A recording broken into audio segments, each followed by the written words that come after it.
Good morning, students.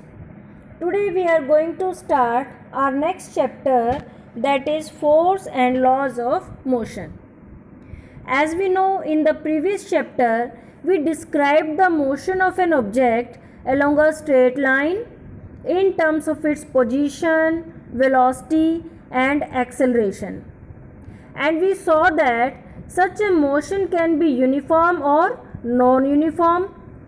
There can be acceleration in an object, means a object which is at rest can start move, or a moving object can stop, and so on. So we discussed about motion, but we have not discussed that what is needed to produce acceleration in the object, or we can say to change the state. In this chapter we will find that there is a quantity, that is unbalanced force, which is needed to change the state of object to produce acceleration in the object. So for many centuries the problem of motion and its causes had a puzzle for the scientist, and many scientists gave their theories in different way. But there was a scientist, that is Galileo, who did an experiment on the motion of the objects, and then finally the scientist Newton gave the laws of motion. So today we are going to discuss these things in this chapter. So we can see from these objects that this boy is pushing the trolley, and this drawer, when we pull this drawer, then it changes the state. So while pushing this trolley, initially trolley was at rest, but as this boy is pushing it, then it comes in motion. This drawer initially was at rest, but when we pull it, then it comes in motion. In this picture we can see that this ball was at rest, and when this girl push it with this stick, then it comes in motion. So this force, what is force? Force is a push or pull which changes the state of an object. State of an object means which can move the object which is at rest, or which can stop the moving object. Also we can see this is a spring, and when we apply force on this spring, then it changes the shape. So force can also change the shape of the object. As we can see that this ball was moving, and these players are applying push or pull on this ball, and this ball will change the direction if it is already moving.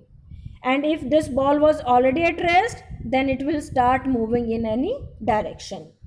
So finally we can say that what is force? Force is a push or pull which may move a body which is at rest, or stop a moving body, or change the speed of a moving body, or change the direction of a moving object, or which can change the shape and size of the body. So it is a push or pull which can produce these effects on an object. Now as force is a physical quantity, so we need a SI unit for its measurement. So SI unit of force is Newton. SI unit, or simply we can say MKS unit.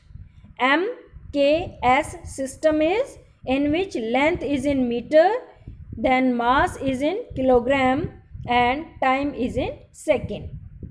But in another system of unit, that is CGS, means length is in centimeter, mass is in gram, and time is in second. In that unit force is measured in dyne, and 1 Newton is equal to 10 raised to power 5 dyne. While solving the numerical, we know that each unit should be in the same system. So we can change the units in different systems. Force is a vector quantity because force require direction for completely specifying it. Suppose I am saying 10 Newton force in left side. So here 10 is a numerical value, Newton is its unit. 10 Newton is its magnitude, and in left direction means left side means its direction. So force specifying that I need 10 Newton force in left direction, in left side, to move this object, I can completely specify force. Now force can be of two types, that is balanced and unbalanced force. As in our previous class we also read that force can be of many kinds, like contact force and non-contact force, and force can be of two types like balanced force and unbalanced force. Let us discuss this topic in detail. Now in these different pictures we can see, first picture there is a block and two boys are pushing this block. Now if they are applying small force, then this is their applied force, and this will be the force of static friction. The force of static friction is equal to the applied force, and therefore it balances their applied force, cancels the applied force. So this type of force is known as balanced force, in which both forces are applied in different directions and of same magnitude, and they cancel each other. Now these boys are pushing this box more harder, but as we know that static force of friction is self adjusting force, so it will also increase, and again it will balance the applied force. Again this box will not move because the force is balanced force. So balanced force cannot change the state of object. But now in another case we can see that if these boys are pushing the box more and more harder now, and we know that static force of friction is self adjusting force but to a certain extent, and beyond a certain limit it cannot extend itself. At that time the static force of friction is less and applied force is more.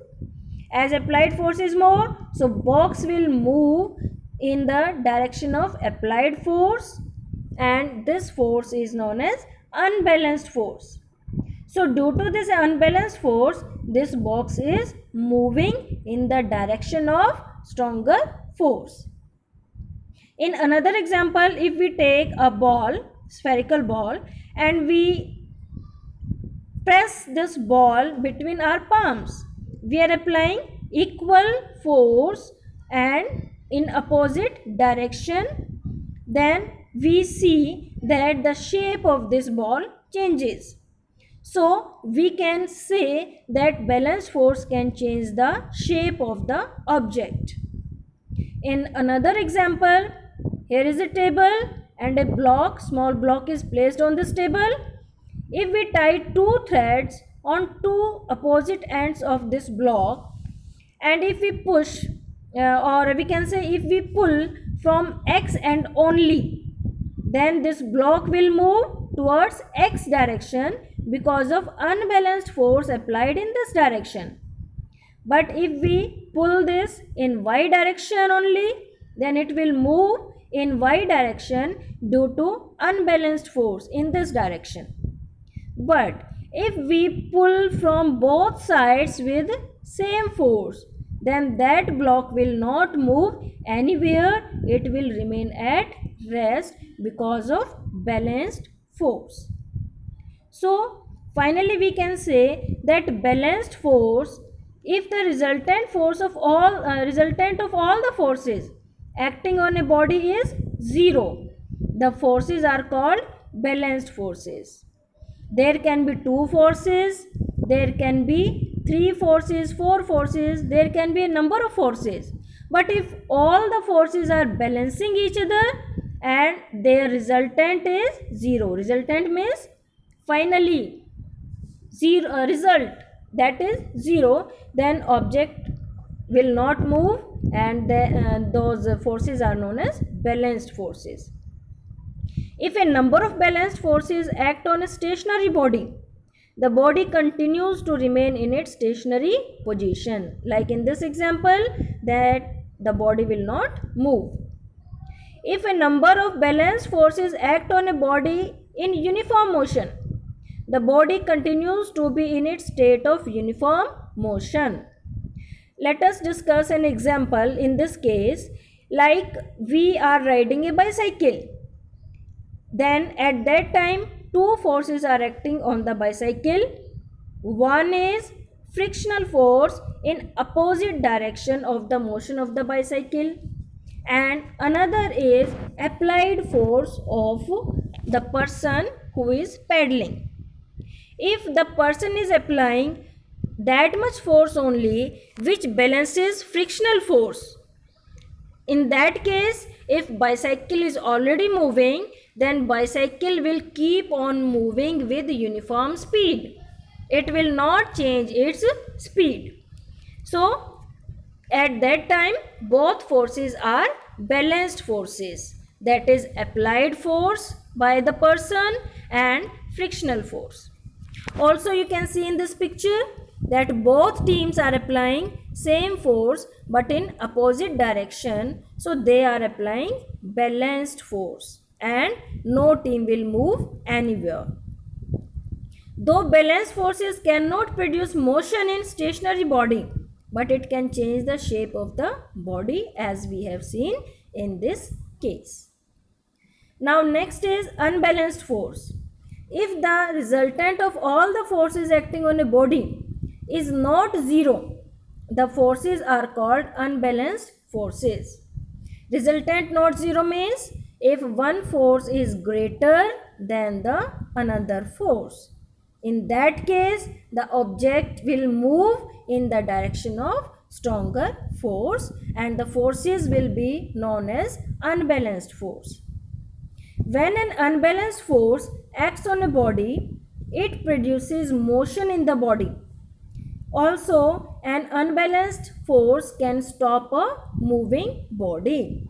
If a body is at rest and we are applying unbalanced force, for example, if this bicycle was at rest and the person applies force in forward direction, then this bicycle will start moving.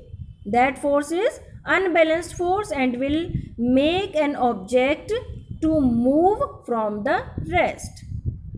If this person stops paddling, at that time only a single force will be acting on the bicycle, that is frictional force in opposite direction. In that case, this bicycle will go on decreasing its speed due to unbalanced force of frictional force and finally bicycle will come to rest. In the same way, if we roll a ball on a floor, then that ball will keep on moving for some time, decreases its speeds and finally come to rest. Why? Because unbalanced frictional force is acting on that ball at that time. Because after rolling once, we are not applying the force on the ball, but a constant frictional force is acting on the ball. That's why unbalanced force, frictional force acts on the ball and the ball comes to rest. If there were no unbalanced force of friction or air resistance, a moving body would go on forever. As we discussed, that ball comes to rest due to frictional force. But if there would not be any frictional force and once the ball start rolling, then it will keep on roll forever because at that time balanced forces will be acting on the ball. but as we know, practically it's not possible. Now, Galileo's experiment of motion of an object on an inclined plane. So initially Galileo did the experiment. He took two inclined surfaces and he placed a rolling ball on some height on one inclined plane. And when this ball comes towards downward direction, at that time the force of gravity is acting on it, unbalanced force, gravity acting on it, so it is increasing the speed of the ball, and finally this ball is moving with high speed, and if we have placed another inclined surface, then it will go up on this another inclined plane. And if we assume that both surfaces are frictionless surfaces, they are very much smooth, in that case only this ball will go on moving upward until it gain the same height. It will gain the same height. Now in this case, this was the position. In another case, he have decreased the inclination. In that case again, if ball have started from this position, then it will go on rolling and will attain the same height. No doubt, in this case, the distance have to be covered more by the ball to attain the same height. If he decreased more, furthermore, the inclination of the plane surface, then again this ball will go to the same height, and now still it have to cover more distance. And if in this practice he go on decreasing the inclination, and finally if Galileo made the surface horizontal, then what happened? That this ball rolled from this height and will keep on moving and moving and moving to attain the same height, and for that it have covered so much distance, it will keep on moving forever. So this was Galileo's experiment. This experiment is applicable only in frictionless surface, but as we know, in our usual practice, frictionless surface is not possible.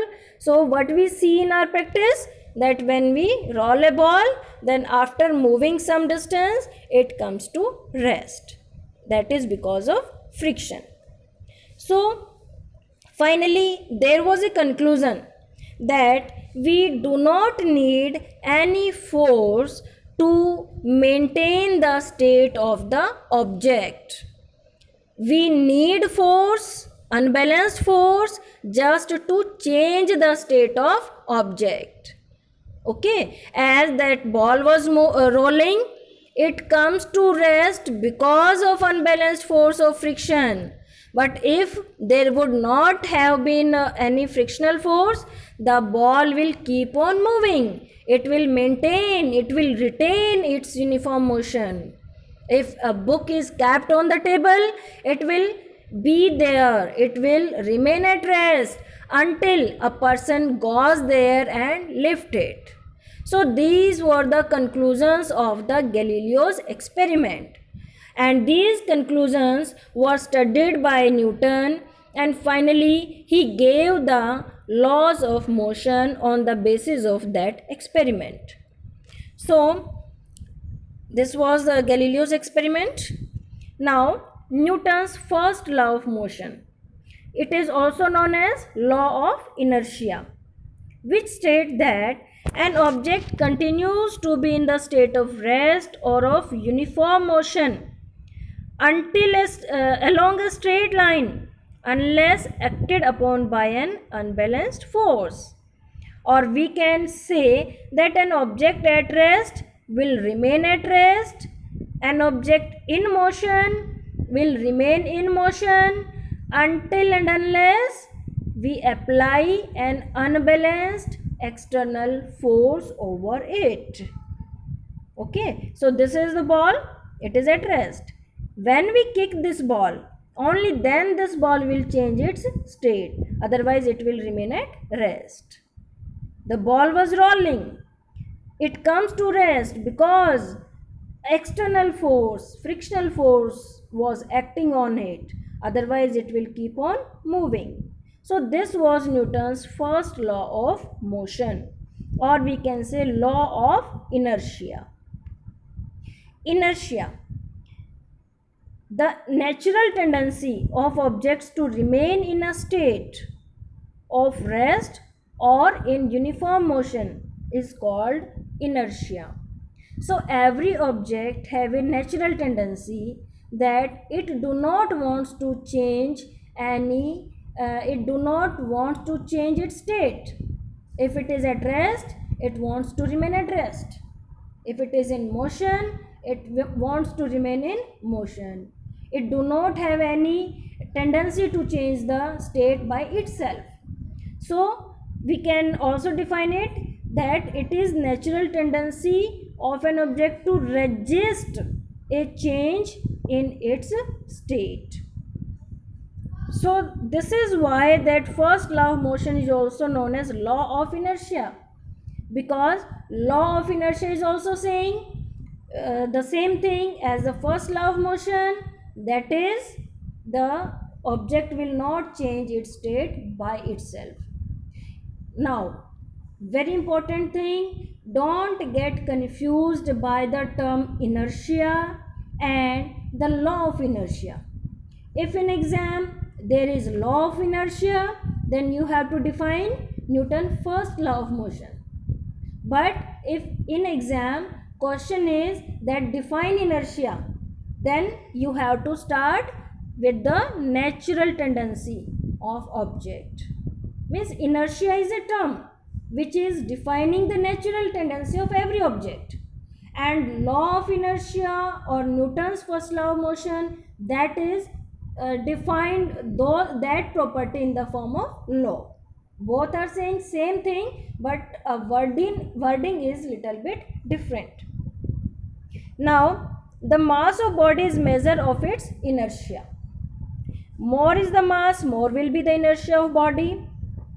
The inertia of body is measured by magnitude of force required to change the state of body. We can understand this concept that if object is having more mass, like we compare one bicycle with a truck. So bicycle have less mass as compared to the truck.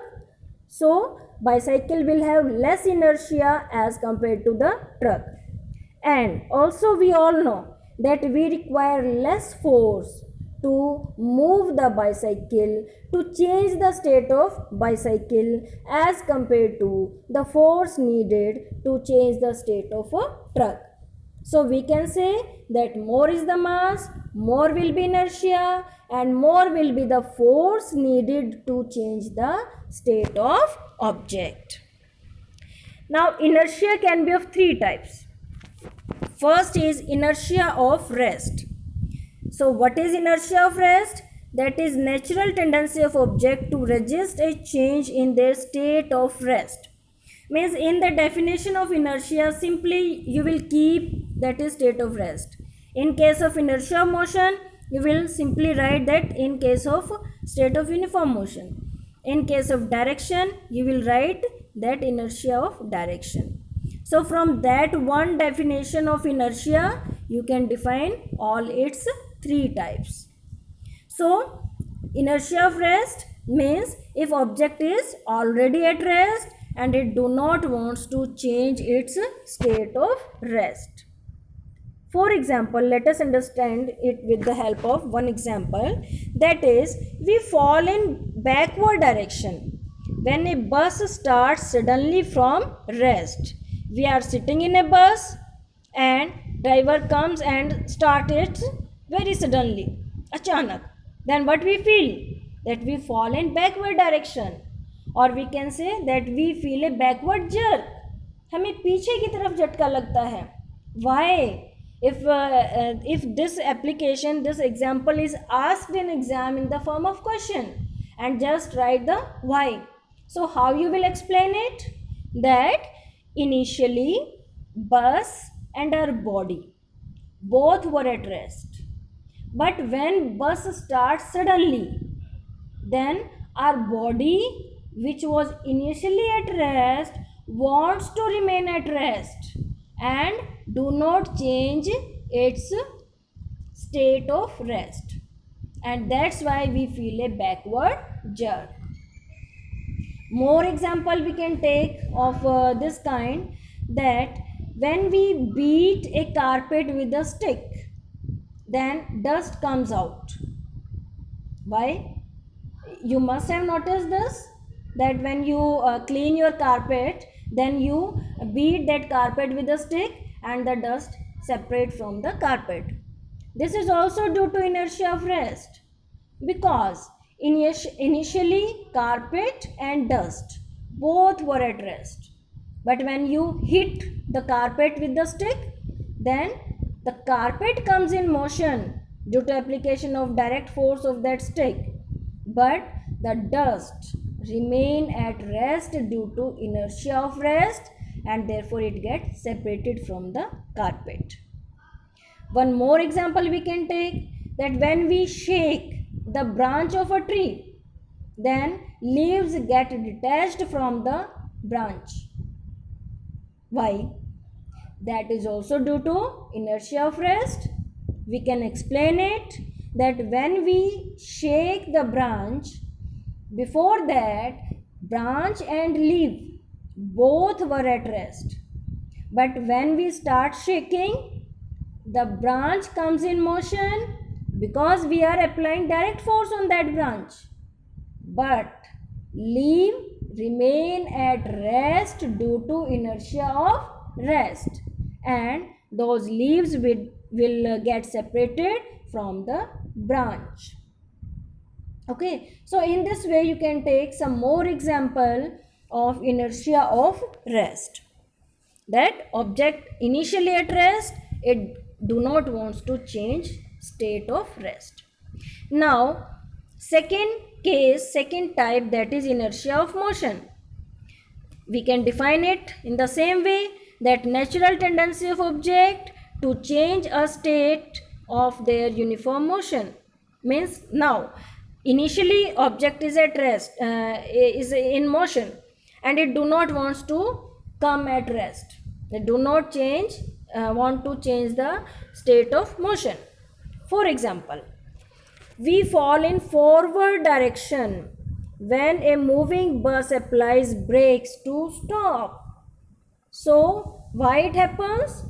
Because we were moving along with the bus, our body was in motion, and it do not want to change the state of motion. But when brakes were applied, the bus stops suddenly, then what happens?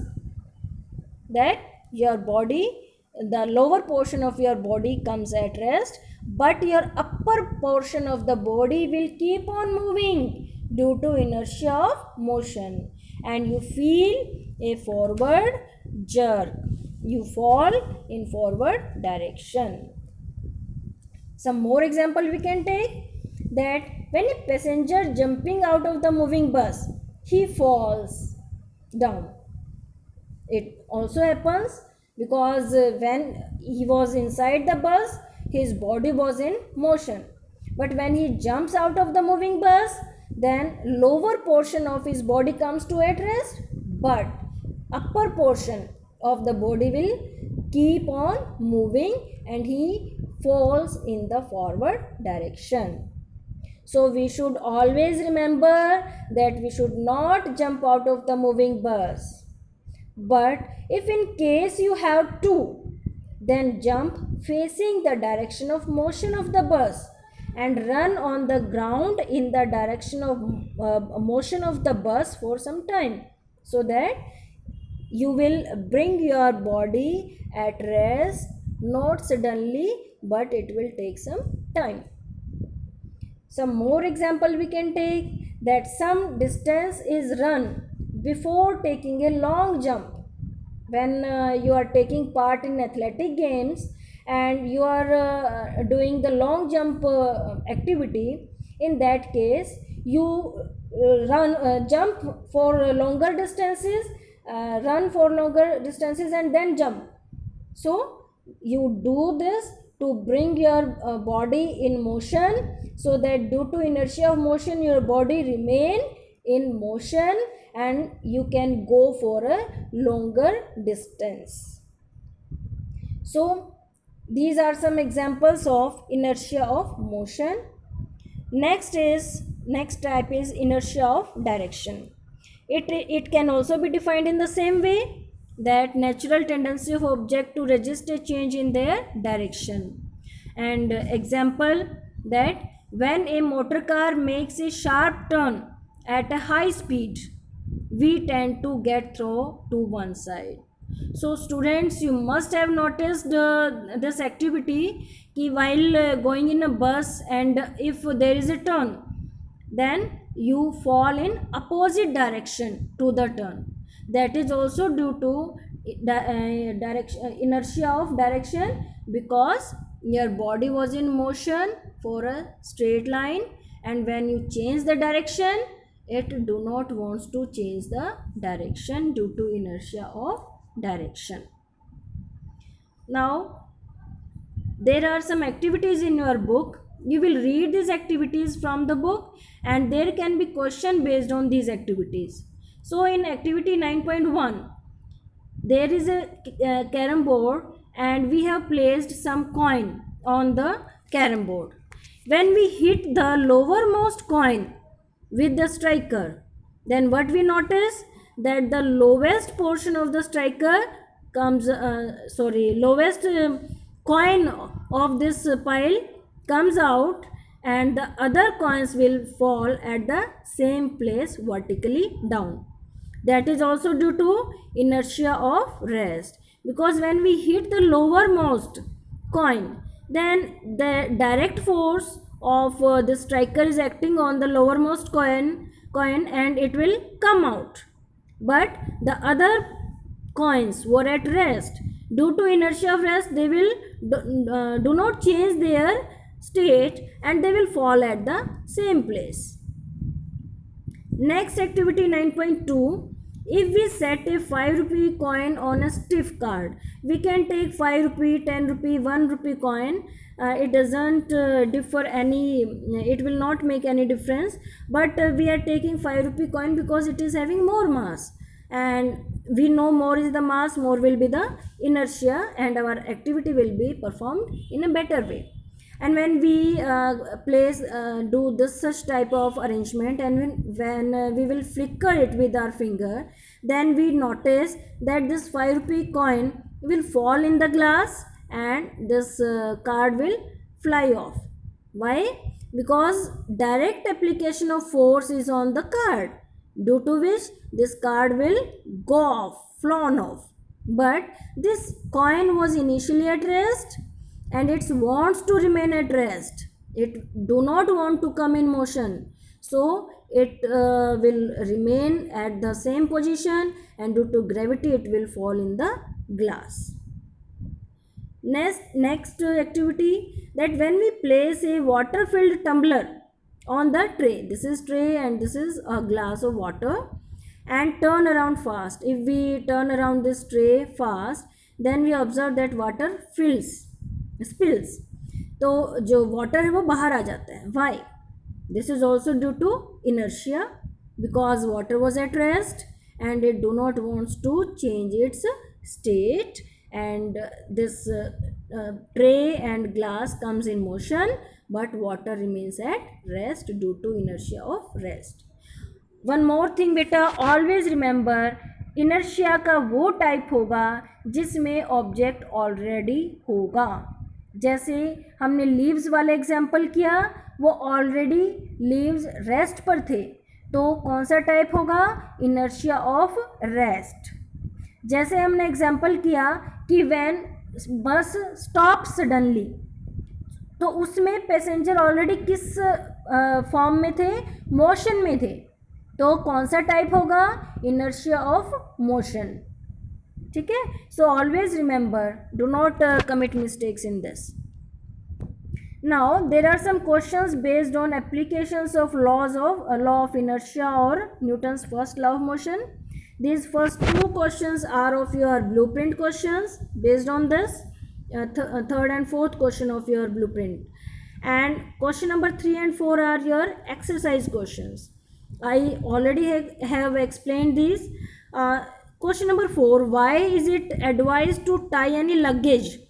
So it is advised to tie the luggage kept on roof of bus to prevent the luggage from the falling due to inertia, because luggage can fall due to inertia of rest, due to inertia of motion, and due to inertia of direction. So to prevent the luggage from falling, we tie the luggage which is kept on the roof of the bus with the rope.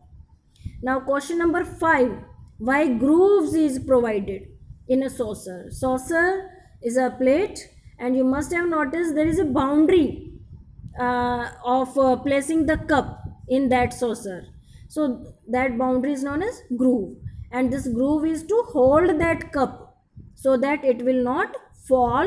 Do not spill the tea or whatever is kept in that cup due to inertia. So its answer is also in your NCERT. Below activity 9.3 you can do answer from there. And the safety belt are worn. This is also to prevent ourselves from the due to inertia. Its answer is also, these all are your internal questions. It will be given in your NCERT book in the topic of inertia and Newton's first law of motion. So, and these 3 questions are based on your activities. So you have to try these questions yourself. This was all over about your first law of motion, and in next lecture we will do second law of motion. Before that, you prepare first law of motion and watch this video again and again. Thank you.